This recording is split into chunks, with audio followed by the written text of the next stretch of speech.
Udah masuk kah guys gambarnya? Masuk akal.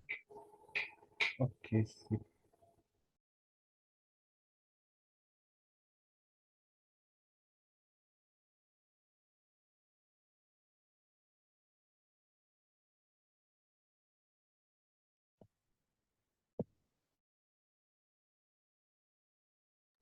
Nah, buat sekarang mungkin gue mau jelasin dikit nih materi di bab 13, materi tentang NPV sama IRR. Sekalian buat refresh, refresh ingatan kita kali ya tentang materi tersebut sebelum kita mulai ngerjain soal-soalnya. Oke. Nah, kalau di bab kemarin kan kita udah belajar soal eh, bagaimana caranya memilih apa ya, memilih mempertimbangkan opsi terbaik di antara pilihan-pilihan investasi di aset keuangan. Kayak di bab bab 12 kita udah belajar tentang apa yield sama return, di bab 11 kita udah belajar soal saham, di bab 10 kita udah belajar soal obligasi. Nah, di bab 13 ini, di bab 13 sama 14 ini kita bakalan bahas soal bagaimana caranya kita memilih apa memilih bagaimana caranya kita membuat keputusan yang tepat dalam melakukan investasi di aset real. Nah, sebelumnya aset real ini gue mau jelasin sedikit soal aset real aset. Nah, kayak yang udah kita pelajari sebelumnya. Nah, seperti yang kita tahu, aset itu kan terbagi jadi dua, ada aset keuangan sama aset real. Aset keuangan ini dia ada yang diperolehnya dari pasar modal kayak obligasi sama saham, ada juga yang diperoleh dari pasar pasar uang. Nah, aset real ini juga juga juga terbagi jadi dua guys. Itu yang pertama ada aset real tidak produktif sama ada yang ya jenis dua yang kita belajar sekarang aset real produktif. Nah, aset real tidak produktifnya ada apa aja? Maksudnya tuh aset real tidak produktif itu tuh aset yang kalau pas sudah kita kita beli ya ya udah gitu. Kita punya si aset ini dan aset ini tuh kayak nggak bakal kasih cash flow ke kita di masa depan gitu.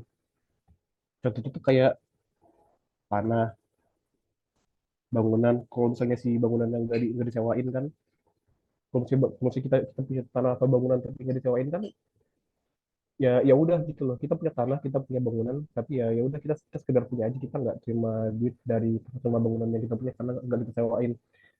Nah, kalau misalnya gitu, itu bisa tergolong ke aset itu tidak produktif. Nah, yang bakal kita bahas pada pertemuan kali ini itu pertimbangan apa ya? Bagaimana caranya kita mempertimbangkan dalam membuat keputusan berinvestasi dalam aset itu produktif. Sorry kalau rada belibet, gue juga agak bingung gimana cara ngejelasinnya. Nah, aset tidak produktif ini tuh apa sih? Aset tidak produktif itu aset yang eh, kita beli nih si asetnya, kita keluarin duit kayak I don't know kayak 100 juta, 200 juta, 500 juta. Nah, terus si asetnya ini bakalan ngasih cash flow ke kita di masa depan. Misalnya apa? Misalnya kayak kita beli bangunan, terus bangunannya kita sewain ke orang lain. Kayak misalnya ini kita beli beli terus bangunan kita kita bikin jadi kos-kosan. Nah, kos-kosan terus si kos-kosannya kan kita sewa ini ke orang. Anggaplah kayak tiap tahun kita dapat kunjungan bersihnya misalnya 120 juta lah. Dan itu terus tuh kayak tiap tahun dapat dapat kunjungan 120 juta, 120 juta, 120 juta. Nah, itu kalau misalnya kayak gitu berarti si kos-kosan bisa kita anggap sebagai aset yang produktif. Nah, dalam apa ya? Dalam membuat keputusan dalam apa ya? Dalam mengambil berbisnis, kita tuh pasti maunya untung kan. Kita kita nggak mau dong mod apa ya duit duit yang kita keluarin tuh returnnya tuh minus gitu loh. Kita tuh ya kan.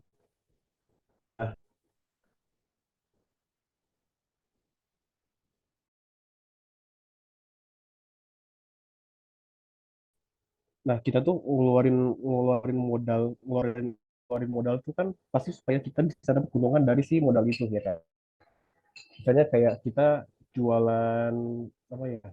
Karena kita jualan makanan deh misalnya. Kita jualan makanan modalnya 5.000, kita jual 10.000 ke orang. Nah, keuntungan yang kita dapat dari kita jual makanan itu kan berarti jadinya 10.000 kurang 10.000 harga harga kita ngejualnya dikurang sama 5.000 kan modal yang udah keluarin keuntungannya jadi 5. Nah sekarang yang jadi pertanyaan, kita kan udah punya nih aset real produktif. Eh, kita kan mau berinvestasi nih di aset real produktif. Katakanlah misalnya kita mau bikin warteg gitu. Nah buat beli nah buat kita ngedirin usaha warteg kita pasti ngeluarin duit dong. Misalnya buat beli bangunan, terus buat beli peralatan masak.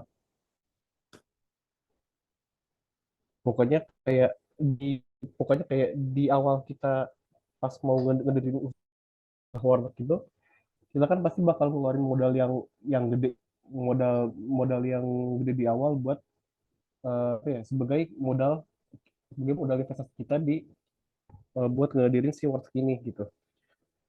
Nah, kita pasti nggak mau dong modal gede di awal yang udah kita keluarin ini sia terbuang sia-sia karena rugi gitu jadinya.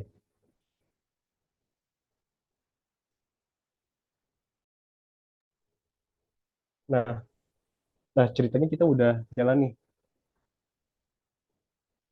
Eh, Katakanlah si wartegnya ini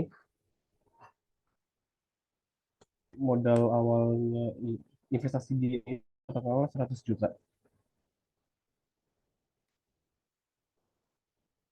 Nah, terus selama selama si warteg ini berdiri, dia pasti bakalan apa ya, bakal kayak orang keuntungan kan. Katakanlah keuntungan di tahun pertama itu 15 juta,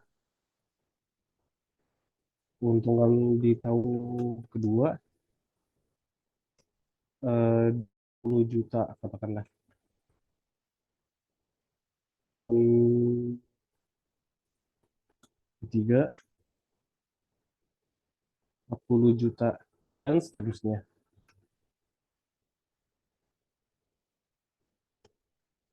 Nah, sekarang gimana sih eh, caranya kita tahu si duit 100 juta yang udah kita investasi ini dia tuh ngasilin keuntungan apa jatuhnya malah rugi nih gitu. Nah, hanya si keuntungan-keuntungan yang kita dapat di tahun-tahun marketnya ini beroperasi, kita kita present kita PV-in ke ke tahun yang kita ngeluarin duit modal 100 juta ini.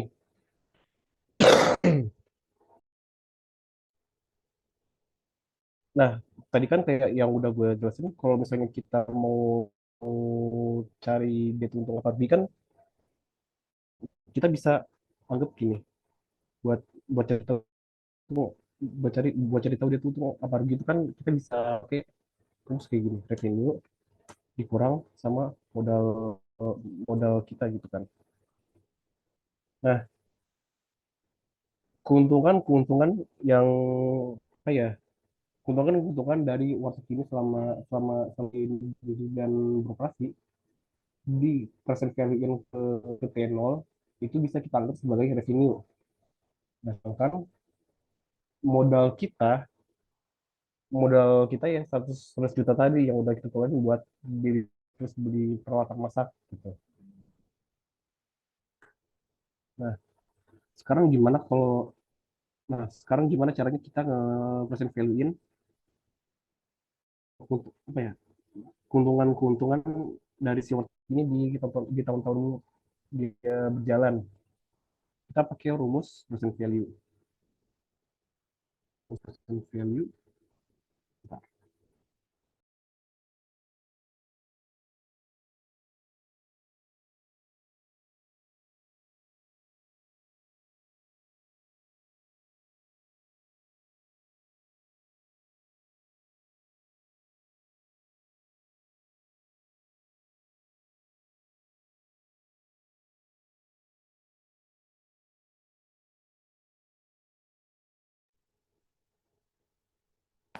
Nah, kalau kalau kalian masih ingat rumus itu kayak gimana,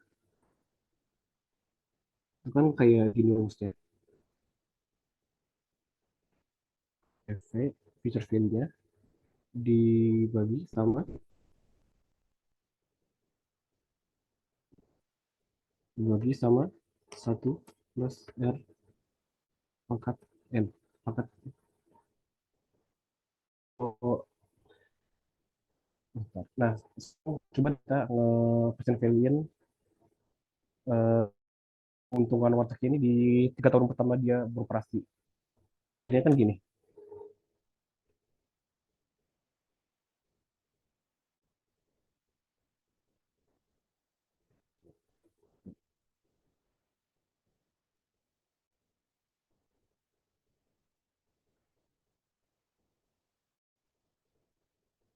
Nah, jadi gini.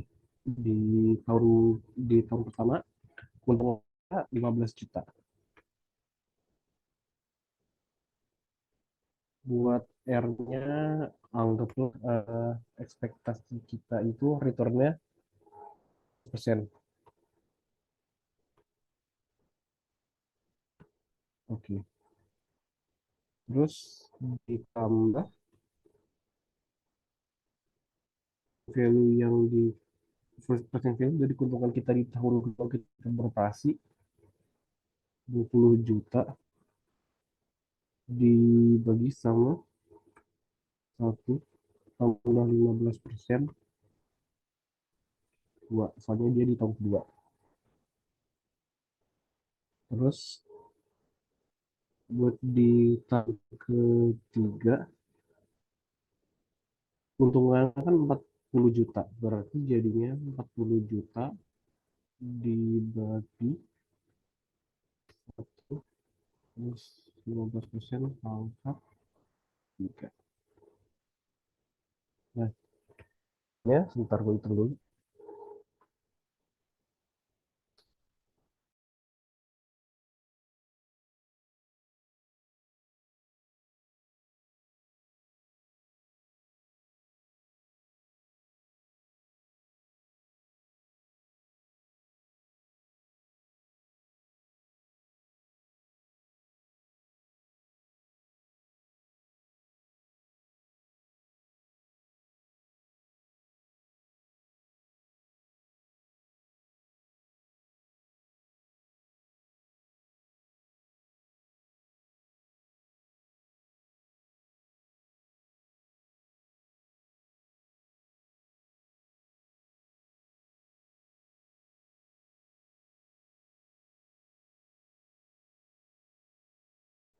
Setelah dihitung jadinya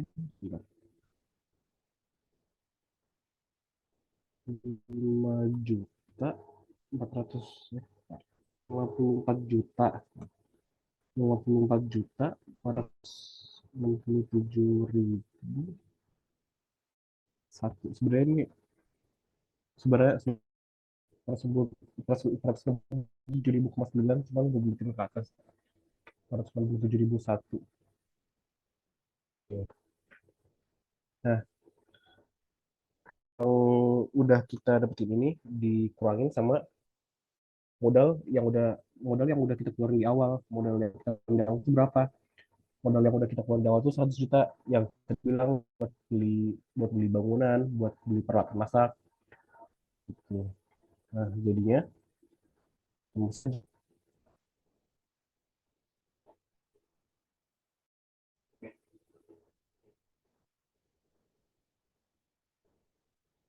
54 juta 460.001 dikurang modalnya 100 juta.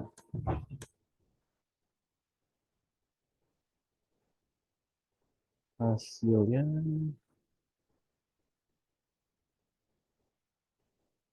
minus ya, minus 45.532.999. Nah, ini kan nah ini kan apa ya? Nah, ini kan kita tuh dapat angka ini tuh cuma memperhitungkan cuma memperhitungkan keuntungan keuntungan dari 3 tahun pertama dia beroperasi kan. Mungkin solusinya si wartegnya ini beroperasinya lebih lama lagi kayak sampai 10 tahun, 20 tahun mungkin apa mungkin bisa jadi positif selisih antara revenue sama modal yang kita keluarin. Nah, angka ini bisa juga disebut sebagai net present value gitu. Makanya kalau misalnya kita lihat di bukunya Pak Budi, net present value itu rumusnya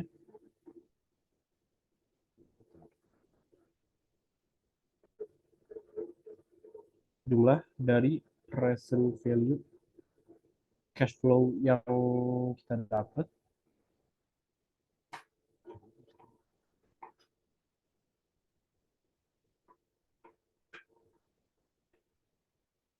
jumlah present value dari cash flow yang kita dapat selama ini apa ya, selama si proyek selama si itu masih berjalan gitu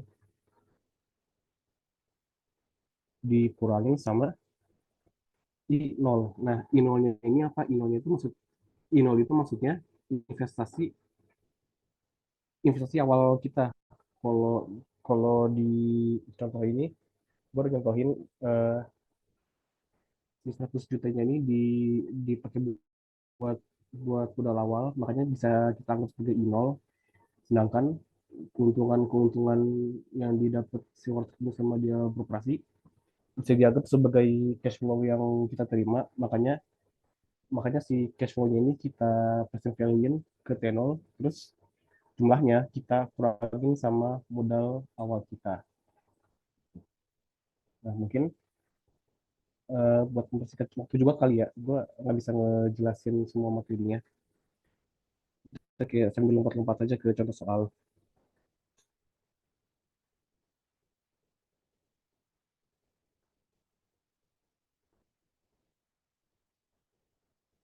Nah, soal nomor 2 nih, ngebahas soal NPV. Seorang pengusaha bisnis laundry sedang mempertimbangkan pembelian mesin mesin baru seharga 150 juta. Oke, mesin-mesin itu akan mampu memberikan arus kas atau cash flow hingga 60 juta per tahun selama 5 tahun. Setelah itu, semua mesin akan dijual pada harga 7.500.000. Itu kan for kini jika tingkat diskon yang relevan adalah 12%. Nah, sebelum kita mulai ngerjain soal ini, kita tulis dulu nih apa ya informasi apa aja yang bisa kita dapat dari si soal ini. Di soal kita ketahui inwalnya itu 150 juta investasi apa ya?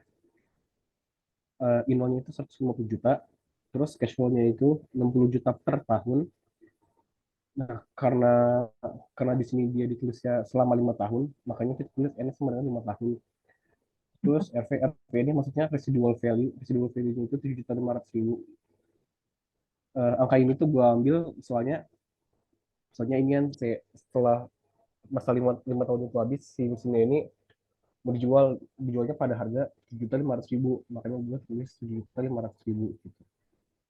Nah, terus R-nya ini sebenarnya 12%, atau tingkat diskontonya sebenarnya 12% per tahun. Nah, terus yang ditanya soal net present value-nya. Nah, kayak yang udah tadi gue jelasin nih, kita tinggal ini aja, tinggal present value in, cash flow yang kita terima dari awal apa ya, dari ya pokoknya kayak semua cash flow yang kita terima kita kasih value-in gitu kan. Nah, kalau di sini kan dia terima 60 juta per tahun selama 5 tahun. Nah, kita tulis deh 60 juta per tambah 12% tambah 60 juta per 1 tambah 12% pangkat 2 tambah 60 juta per 1 plus 12% pangkat 3 tambah 60 juta per 1 plus 12% pangkat 4 tambah. Nah, yang di tahun kelima ini agak beda soalnya tadi kan dijelasin di soal si mesinnya ini bakalan dijual pada harga 7.500.000. Nah, 7.500.000 ini kan bisa kita anggap cash flow juga dong. Tapi dia cash flow-nya itu di tahun kelima dan barengan sama yang 60 juta reguler itu. Makanya kita tambah aja 60 juta tambah 7.500.000 per 1 plus 12% pangkat 5. Nah, si cash flow-nya ini kalau dari present value interest dijumlahin dikurang sama inolnya atau modal awalnya dia yaitu 150 juta. Kita itu terus ketemu deh hasilnya 370 juta 542.273,6.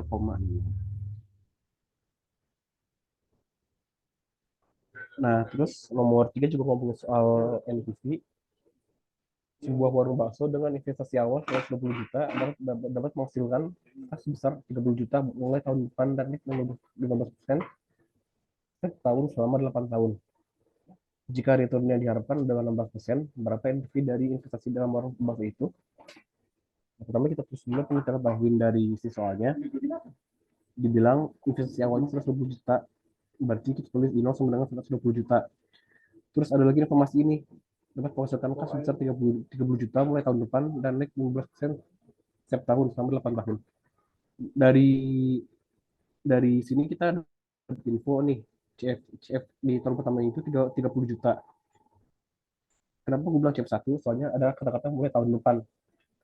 Sedangkan kalau sedangkan kalau apa ya, posisi kita saat ini kan dia dianggap sebagai T0.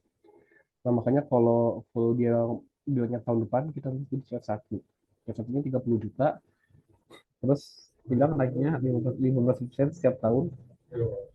Kita tulis G sama dengan 15%, terus selama 8 tahun, berarti N-nya 8 tahun. Terus di sini ada informasi lagi, jika return yang diharapkan 15%, berarti kita tulis harus menggunakan 16%. Nah, terus yang ditanya NPV, present value. Terus kita masukin aja ke rumusnya. Nah, karena karena di soal yang ini itu ada growth-nya ya. Makanya kita pakai rumus anuitas bertumbuh. Berarti di sini bisa kita tulis NPV sama dengan uh, present value dari si cash flow-nya. Dalam hal ini kita punya 30 juta di tahun pertama yang bertambah selama 15 tahun. Yang bertambah 15% per tahun selama 8 tahun. Berarti kita bisa saja 30 juta kali 1 min 1 plus 15% pangkat 8 per 15% min 15 dikurang sama investasi awalnya 120 juta. Itu kalau kita hitung kita lihat 80 juta 760 ribu 760 80 juta 760 ribu 492.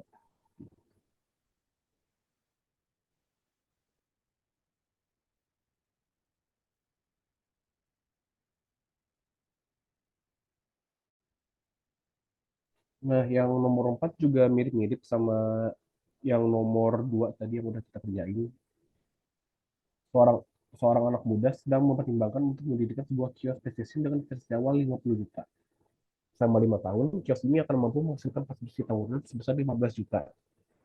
Namun pada akhir tahun kelima, karena teknologinya hampir pasti sudah ketinggalan zaman, dia berencana untuk menjual seluruh peralatan yang dimilikinya pada nilai sisanya, itu sekitar 10 juta. Hitung PV dari proyek ini, jika return yang diharapkan anak muda itu adalah 13%. Nah, kita terus dulu nih apa aja yang kita ketahui dari si soal ini. Dari soal itu kita ketahui investasi awalnya di nolnya sama dengan 50 juta. Terus ada kata-kata selama 5 tahun, berarti N sama dengan 5 tahun. Kios kios ini akan mampu memasukkan kas bersih tahunan sebesar 15 juta, berarti CFC sama dengan 15 juta. Nah, terus dibilang nih di akhir tahun kelima dia jual tuh si PS-PS yang dia punya mungkin karena dia mau update atau gimana gitu. Nah, karena dia ngejual si apa ya si PS-PS-nya, dia kan dapat duit nih dari hasil dia ngejual SPS-nya itu. Nah, duit duit yang dia dapat itu berapa? Kalau kalau kita lihat soal peralatan yang dipunyainya itu dijual itu pada residual value-nya itu sekitar 10 juta. Makanya bisa kita tulis residual value itu 10 juta. Dan ini yang bakalan nambahin 15 juta di tahun kelima. Terus ya sama dengan 15% karena ada kata-kata return yang diharapkan adalah 15%. Oke, terus kita hitung aja NPV-nya. NPV-nya ini sama dengan 15 juta kali satu min satu per satu tambah 15% pangkat 4. Nah, kenapa dia pangkat 4? Soalnya soalnya yang di tahun kelimanya kan dia beda sendiri ya. Makanya dia tuh kayak nggak bisa nggak bisa langsung diikutin ke perhitungan perhitungan present value si cash flow di tahun-tahun sebelumnya gitu. Jadi present value dari cash flow tahun pertama sampai tahun keempat itu ini, terus present value di present value present value dari cash flow di tahun kelimanya itu ini gitu. Nah, ini udah di cash flow tahun pertama sampai keempat udah di present value in, cash flow tahun kelima udah di present value in. Nah, terus jumlahnya kita kurang sama investasi awalnya itu 50 juta. Hasilnya eh, apa apa namanya kios present si anaknya si anak ini tuh net present value-nya sama dengan 5.254.093,823. Hmm. Oh iya, satu hal yang tadi lupa gue jelasin dalam apa ya dalam mempertimbangkan bakalan ngejalanin suatu proyek atau enggak. Kalau kita pakai kriteria NPV itu tuh kalau kalau kalau misalnya si NPV dari si proyeknya ini lebih dari nol atau positif lah si NPV-nya ini, berarti proyek tersebut bakalan kita terima. Sedangkan kalau misalnya si NPV-nya ini dia itu kurang dari nol, bakal harus harusnya kita tolak. Ya kita tolak lah, soalnya kan dia rugi gitu ya. Jadi kayak logikanya siapa sih orang yang mau berbisnis cuman rugi gitu pada akhirnya kan nggak ada ya yang kayak gitu gitu. Makanya kalau net present value-nya lebih dari nol kita terima, kalau net present value-nya kurang dari nol kita tolak. Nah, selain NPV, ada lagi nih kriteria kedua yang lumayan populer dipakai semua orang-orang dalam mempertimbangkan keputusan investasi mereka, yaitu IRR atau internal rate of return. Nah,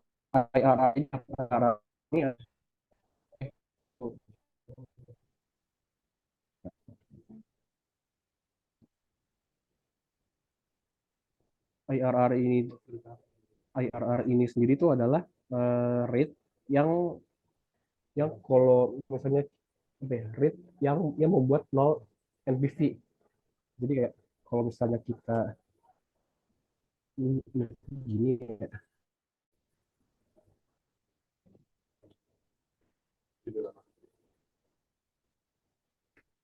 Oke.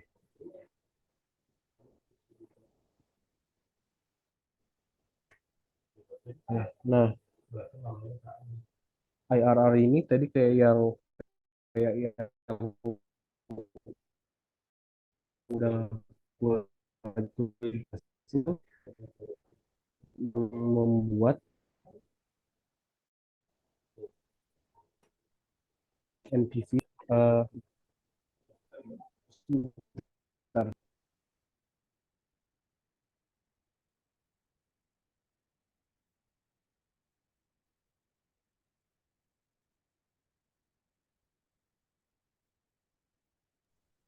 Nah, di IR, nah di nah kalau kalau kita pakai metode IRR ini, kalau misalnya si IRR-nya ini dia lebih dari apa ya? Lebih dari rate yang kita harapkan, maka proyek tersebut kita terima. Tapi kalau misalnya si IRR-nya ini di bawah rate yang kita harapkan, maka proyek tersebut kita tolak.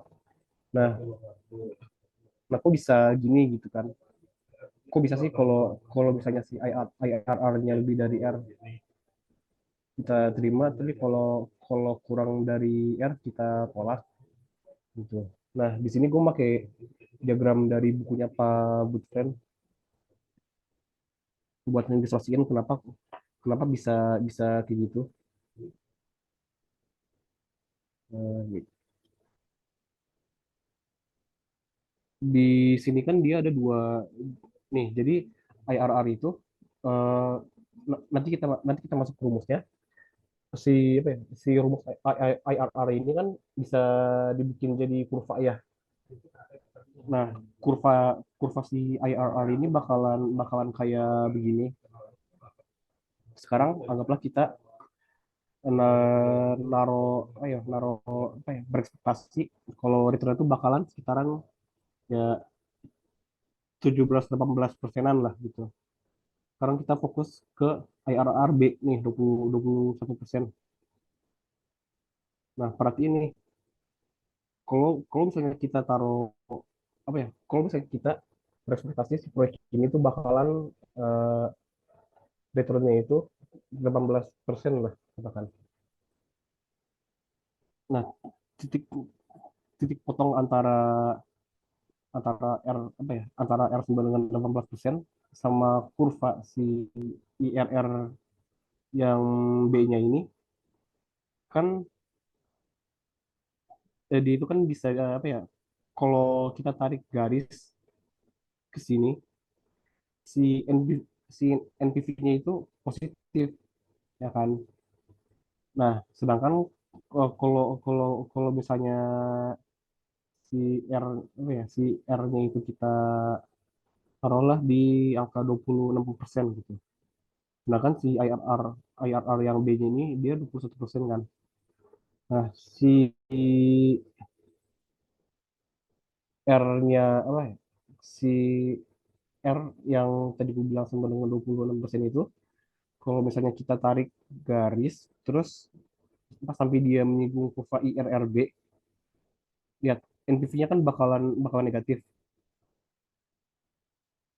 Nah, makanya si si proyek B ini nggak bisa kita terima. Sedangkan kalau kalau misalnya kita berekspektasinya itu R-nya itu bakalan 18%, terus si IRRB-nya itu 21%, itu kan masih itu tuh masih masuk enggak, si NPV-nya masih positif, makanya proyek B itu bisa kita terima.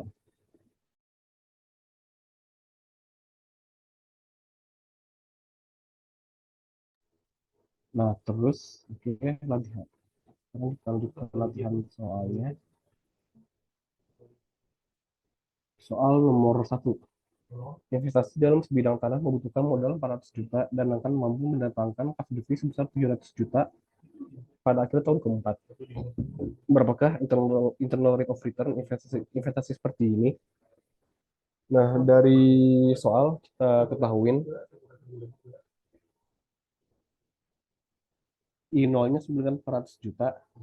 Terus ada cash flow di akhir tahun keempat di N sama dengan 4 sejumlah 700 juta dan dia cuma cuma sekali gitu. Kalau misalnya kita perhatiin soalnya dia dia cuma sekali cash flow-nya di tahun keempat.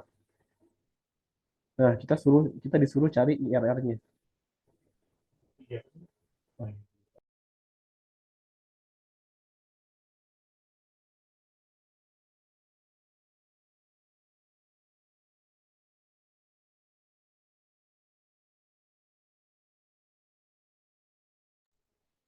Lupa lupa sorry kelewat. Ini tuh rumusnya kan tadi udah dijelasin ya. IRR itu R tingkat apa? Tingkat tingkat rate yang membuat NPV itu sama dengan nol. Berarti bisa kita tulis rumusnya sebagai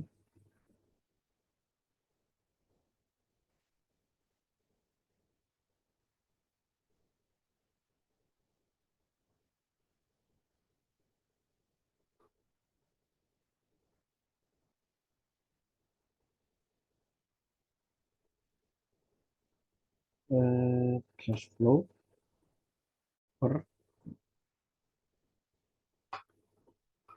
satu ditambah IRR.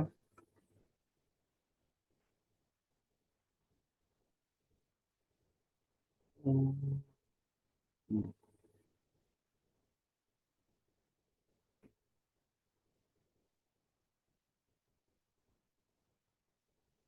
cash flow per satu plus IRR pangkat 2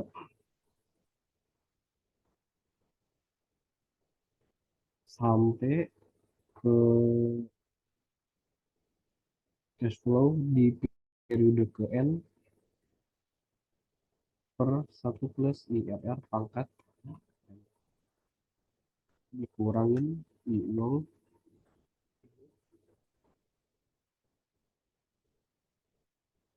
sama dengan nol. Kayak gini. Nah, balik ke yang soal tadi, kita kan udah tahu nih rumusnya kayak kayak begini.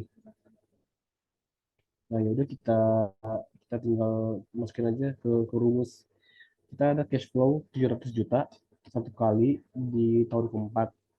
Dan kita tulis aja nih 700 juta per satu tambah IRR pangkat 4 dikurang I0-nya, investasi di awalnya 400 juta sama dengan nol. Soalnya kan tadi dibilang IRR itu rate yang membuat si NPV-nya menjadi nol. Makanya kita sama dengan nol. Kita cari kita cari IRR-nya. Gue tadi pakai kalkulator sih ketemu hasilnya segini kurang lebih 15,02%.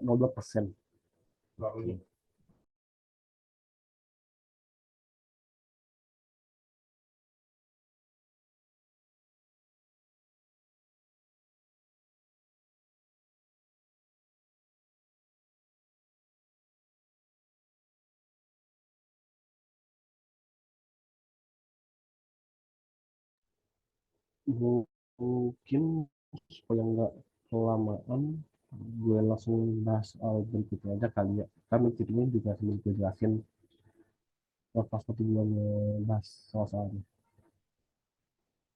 Nah, oke. Soal nomor 5.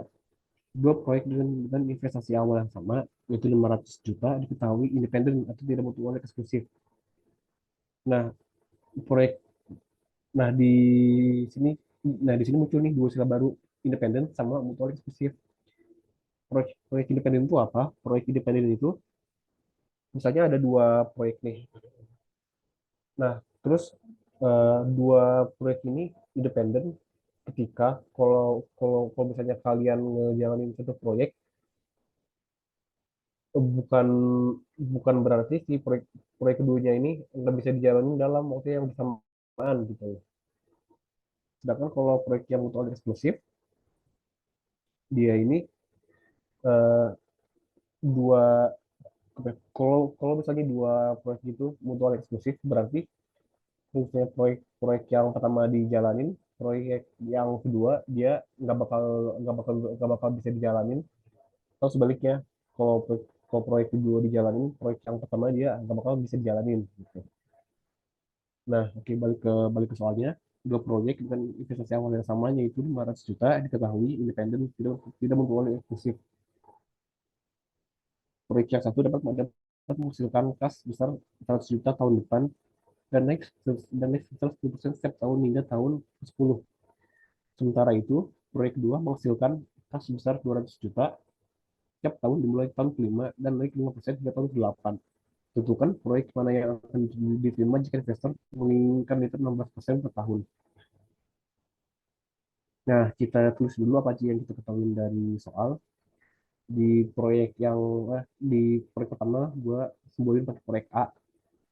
Dia itu investasi awalnya 400 juta, terus cash flow di tahun pertamanya itu 100 juta, dan cash flow-nya ini dia bertumbuh 10% per tahun, makanya bertumbuh dia sekitar 10%. Nah, terus tadi dibilang hingga tahun ke-10, makanya gue tulis di sini N sebenarnya 10 tahun. Nah, terus proyek yang kedua, di sini gue tulis di proyek B, investasi di awal itu 500 juta. Terus, nah, yang rada tricky-nya ini, di proyek B ini, di tahun pertama sampai tahun keempat, dia itu nggak ada cash flow, dia baru muncul cash flow di tahun kelima. Cash flow di tahun kelima muncul 200 juta, dan dia bertumbuh sebesar 5% per tahun sampai, nah, periode periode periode si proyek B ini dia itu 8 tahun gitu. Nah, sedangkan tingkat returnnya sama, so kayak proyek A 16% per tahun. Nah, terus yang ditanyain proyek mana yang akan diterima. Nah, karena panjang waktu, nah, coba deh perhatiin antara proyek A sama proyek B. Eh, Kalau misalnya kita cuma pakai NPV doang, buat bandingin dua proyek yang jangka waktunya itu berbeda, kita nggak bisa tuh kayak langsung ngebandingin NPV-nya doang. Soalnya kayak kayak yang tadi gue jelasin pakai pakai ilustrasi gue soal soal warteg tuh, ya, kalau kalau misalnya kita cuma memperhitungkan dari T1 sampai ke T3 doang, dia ini minus kan. Tapi kayak kalau kalau misalnya dia itu berjalan sampai 20 tahun 30 tahun, pasti dia bakalan makin gede terus akhirnya jadi positif gitu. Jadi kayak apa ya, supaya supaya menghindari bias karena perbedaan jangka waktunya ini, makanya dicarilah tuh metode yang tepat buat membandingkan NPV dari kedua proyek yang waktunya beda-beda ini, yang jangka waktunya beda-beda ini. Nah, ditemuinlah metode EAV, apa ya, estimate annual value, kalau nggak salah deh. Bentar, bentar. Eh, equivalent equivalent annual value. EAV itu equivalent annual value. Nah, kalau kalian notice, rumus EAV ini itu tuh bisa dibilang dia itu nyari cash flow dari si NPV-nya. Nah, gimana ngomongnya? Nah, maksud, sebentar. E, EAV ini rumus itu bisa bisa dibilang dia itu mencari cash flow dari net present value suatu proyek gitu. Jadi kayak misalnya nih, dari net present value yang sekian, setiap tahun itu kira-kira bakalan bisa dapat berapa nih gitu kan. Kayak ibaratnya tuh, eh, NPV ini kan selisih dari present value cash flow yang kita dapat selama tahun berjalan, sama investasi awal kita. Nah, EAV ini bisa bisa dibilang eh, jumlah uang yang kita dapat, apa ya, jumlah eh, selisih selisih antara present value dari cash flow yang kita dapat selama tahun berjalan dengan investasi awalnya selama selama tahun-tahun tersebut. Ngejelasinnya rada belibet sih kalau kalau jelasin langsung. Ya pokoknya gitu dah. Kita pakai EAV ini buat buat buat apa ya, supaya kita bisa membandingkan dua proyek yang panjang waktunya itu beda gitu. Nah, buat yang proyek A, kita kita cari dulu nih net present value-nya berapa. Net present value dari proyek A itu kita langsung masukin ke rumus aja, dari data-data yang udah kita temui, 100 juta dikali satu minus satu plus 10% per satu plus 16% pangkat 10 per 16% pangkat 16% kurang 10. Kita pakai rumus ini soalnya soalnya diketahuin si cash flow-nya ini bakalan bertumbuh sebesar 10% tiap tahunnya gitu. Dikurangin sama investasi di awalnya 1.500 juta. Nah, si net present value-nya kita nemu nih 186 juta 735.106,9.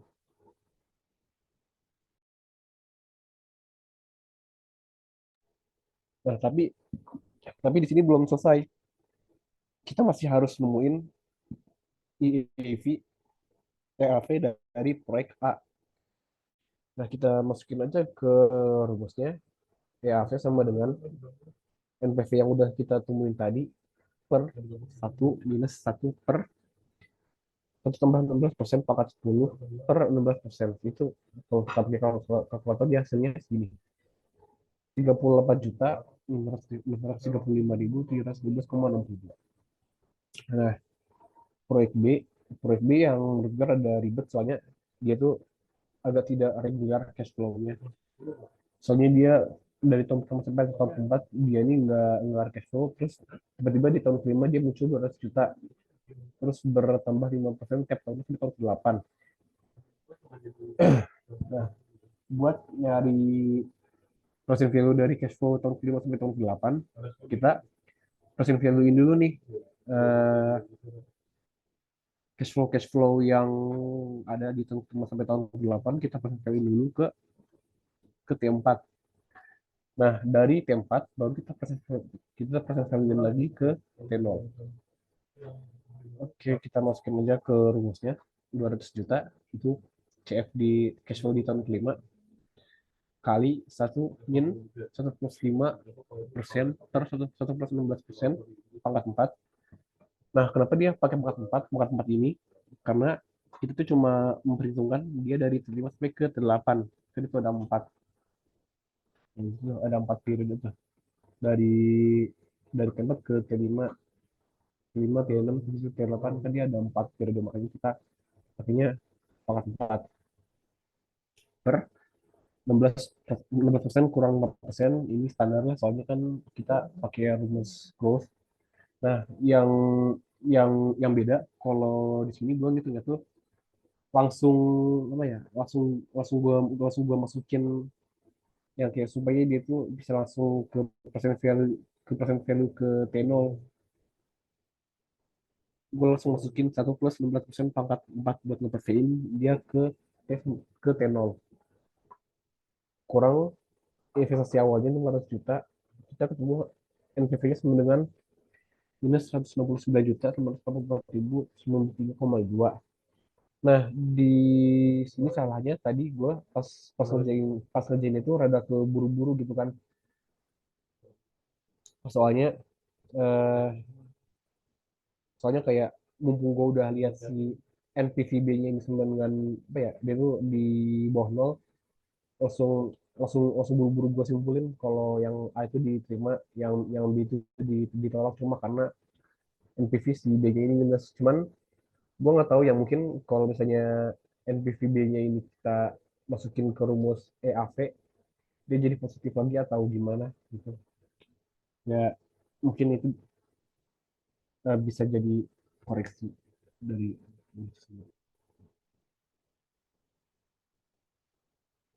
Nah, terus lanjut ke soal berikutnya, ke nomor 6. Tentukan proyek investasi di mana di antara dua proyek berikut yang diterima jika diketahui kedua proyek adalah mutual eksklusif. Tadi gue udah jelasin mutual eksklusif itu, dia itu proyek apa ya, dia itu kalau misalnya ada dua proyek yang mutual eksklusif, kalau proyek yang satu jalan, proyek yang lainnya dia nggak bakal bisa jalan. Jadi kayak cuma bisa jalan satu proyek dalam dalam satu waktu. Dan return investor adalah 14%. Walaupun perhitungan secara manual tidak ada.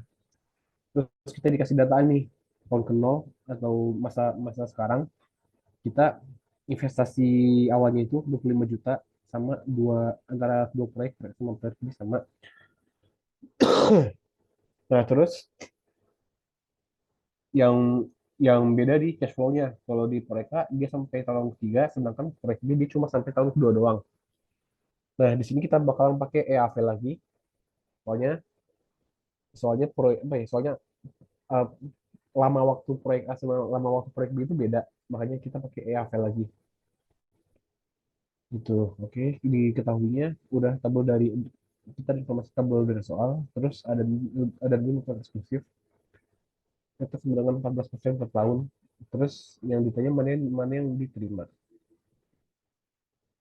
Untuk yang proyek A kita cari dulu NPV-nya berapa, kita masukin ke rumus 11.500.000 dari tabelnya ini bisa dilihat 11.500.000 dikali satu min 1/114% pangkat 3, soalnya dia ada 3 periode di mana cash flow ini sama 11.500.000 per 14% dikurang sama investasi awalnya 25 juta, yaitu kalau kita hitung jadinya 1.598.768,312. Terus si NPV-nya kalau kita cari EAV-nya berapa, kita masukin banyak rumus. NPV dari proyek A per 1 min 1 per 1 tambah 14% pangkat 3 per 14% sama dengan segini 731.712,99 atau kita bulutin ke atas jadi 731.713. Nah, sedangkan yang proyek B kita cari NPV-nya 15.770.000 dari tabel udah disediain infonya.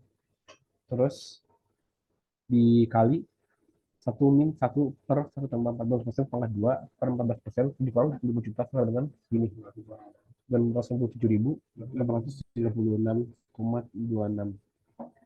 Terus kita cari EAV-nya NPV proyek B per 1 min 1 per 1 pangkat 2 per 14% sama dengan 587.757. Nah, terus kita bandingin nih EAV antara proyek A sama proyek B ini gedean yang mana gitu. Nah, EAVA sama dengan 731.000, EAVB sama dengan 587.000. Karena proyek karena proyek karena proyek A EAV-nya lebih gede daripada EAV proyek B, makanya kita pilih proyek A buat dijalanin. Soalnya EAV-nya lebih lebih gede daripada proyek yang B. Nah, tapi kalau misalnya kedua proyek itu dia itu tidak bersifat eksklusif, terima keduanya, soalnya kedua EAV-nya ini lebih dari nol. Nah, soal nomor 7. Soal nomor 7 ini kalau dilihat mirip kayak soal Quispar yang esai nomor 4 kalau nggak salah ya. Yang dia ini disuruh cari IRR crossover. Eh, Catatan sedikit, ini gue ngerjainnya kayak sambil rada mengawang-awang gitu. Jadi ya mungkin kalau kalian ada solusi yang apa ya lebih yang sekiranya lebih benar, silakan aja dikasih tahu atau di itu juga boleh. Oke, nomor 7. Dua buah proyek diketahui bersifat mutually eksklusif. Hitung tingkat bunga crossover untuk dua proyek itu. Berdasarkan kriteria NPV dan bunga crossover itu, tentukan kapan kita menerima proyek X dan proyek Y. Nah, terus di sini kita kasih tabel nih, tabel cash flow dari proyek X sama proyek Y. Oke. Nah, yang ditanya itu IRR crossover sama kapan kita menerima masing-masing proyek. Nah, IRR crossover itu apa sih? IRR crossover itu kalau kita balik ke ini sebentar tadi. Nah, kalau kita balik ke sini, kita lihat lagi diagram ini, IRR crossover itu tingkat tingkat return di mana proyek A apa ya, di mana NPV proyek A sama dengan NPV dari proyek B gitu. Jadi kayak IRR IRR IRR crossover itu tingkat return di mana proyek proyek A sama dengan proyek B. Nih, kalau kalau misalnya kita lihat di diagramnya, itu kayak titik titik titik potong antara kurva IRR sama kurva IRRB. Di sini ketemunya apa ya? NPV-nya 26,34 gitu.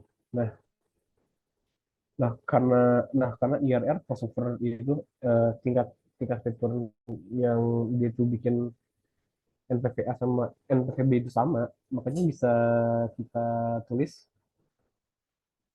rumusnya itu jadi gini, IRR sama dengan IRRB. Langsung aja kita masukin ke rumusnya, 50 juta per 1 plus IRRA tambah 400 juta plus 1 per IRR pangkat 2 plus 450 juta per 1 plus IRR pangkat 3 sama dengan 450 juta per 1 plus IRR tambah 300 juta per 1 plus IRR pangkat 2 tambah 250 juta per 1 plus IRR pangkat 3. Nah, kalau kita itu dia itu dia itu hasilnya bakalan jadi gini, bakalan ada dua angka di IRR crossover ini, yaitu minus 178,08% atau 28,08%. Nah, di antara kedua angka ini kita ambil yang positif gitu kan. Nah, terus eh, ini menurut gue sebenarnya diagramnya kayak nggak terlalu penting sih.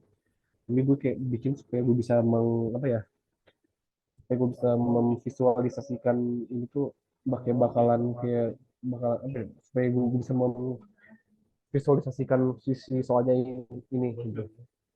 Nah, terus kita cari IRRA, IRRA 33,6%, IRRB 35%. Terus kita bikin deh diagramnya, jadinya kayak kayak begini.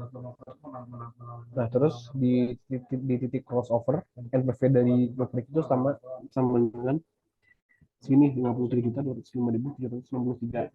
Nah, di soalnya kan kita juga selain kita nyari IRR crossover, kita juga disuruh nyari nih kapan kita menerima musim proyek. Maksudnya pada saat apa kita menerima proyek X dan pada saat apa kita menerima proyek Y.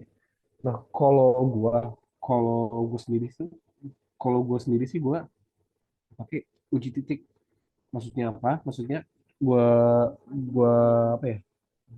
Gue uji kayak ketika kayak ketika si R-nya ini kurang kurang kurang dari 28,08%, atau kayak ketika R-nya itu kurang dari IRR crossover-nya, si NPV antara dua proyek ini gedean gedean yang mana, proyek X atau proyek Y gitu.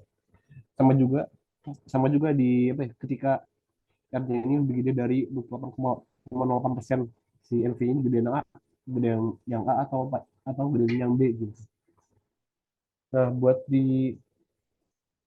yang apa ya, R-nya kurang dari 28,08%, gue pakai R sama dengan 20, terus gue masukin aja gue hitung aja, jadi ketemu NPV proyek X ini besar ternyata ini proyek X sama dengan 146 juta sekian sekian sekian. NPV dari proyek itu sama dengan 120 juta sekian sekian sekian. Nah, kalau kedua angka ini dibandingin, NPV proyek X lebih gede daripada NPV dari proyek Y. Sedangkan kalau kita R-nya lebih dari 28,8%, di sini gue contohnya pakai R dengan 30, si NPV dari proyek Y lebih gede daripada proyek A. Nah, makanya bisa kita simpulin, kita harus terima proyek A ketika eh, R-nya itu kurang dari 28,08%, terus kita terima proyek B ketika R lebih dari 28,8%. Agak belibet emang, gue juga tadi ngerjainnya kayak bener-bener memeras otak gue banget. Ya, gitulah. Oke, lanjut ke soal 10 nomor terakhir. Soalnya gue lihat kayak nomor 8 sama nomor 9 tuh udah apa ya, esensinya tuh udah dibahas sama sama soal-soal apa sama soal-soal sebelumnya. Oke, langsung ke nomor 10 aja. Di nomor 10, soalnya begini, perusahaan Matrix ingin membeli sebuah peralatan berteknologi tinggi. Dua produk terus dia di pasar, itu produk A dan produk B. Produk A berharga 600 juta, akan dapat digunakan selama 5 tahun. Oke, kita tulis produk A, I0-nya sama dengan 600 juta, N sama dengan 5 tahun, dan memerlukan biaya pemeliharaan 110 juta per setiap tahunnya. Jadi kita tulis cash flow sama dengan minus 110 juta per tahun.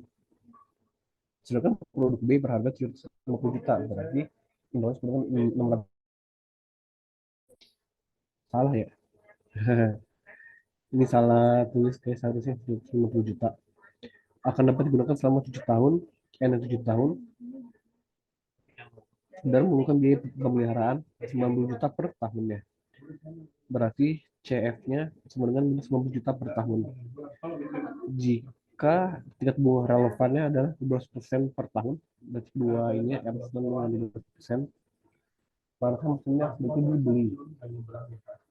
Nah, sama kayak EAV.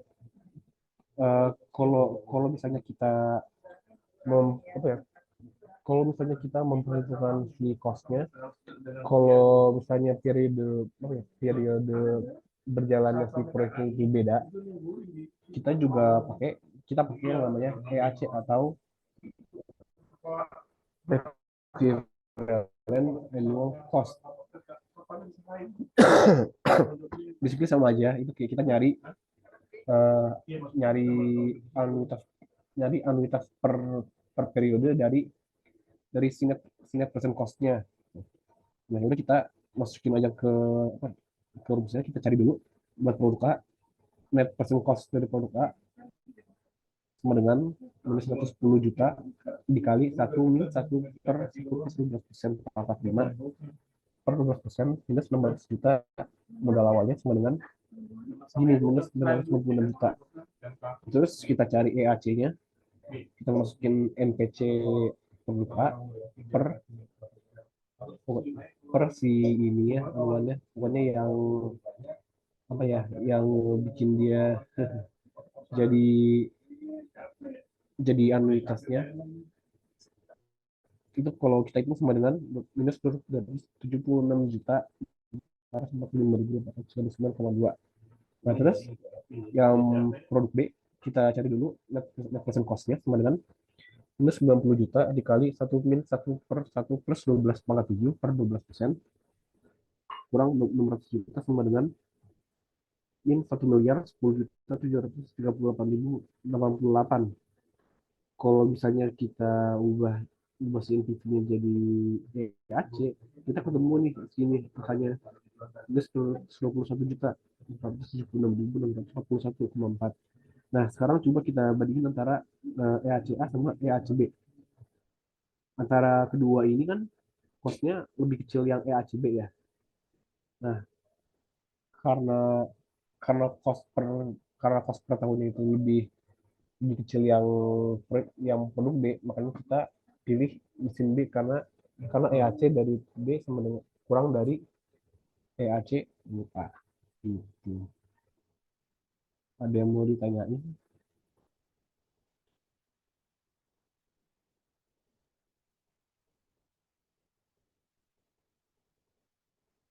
Oke, kalau nggak ada mungkin sekian yang bisa disampaikan. Thank you guys. Lanjut Maaf, ke mungkin nanti ya. bisa dikirim ke grup untuk spreadsheet-nya. Oke, oke. Oke. Thank you guys.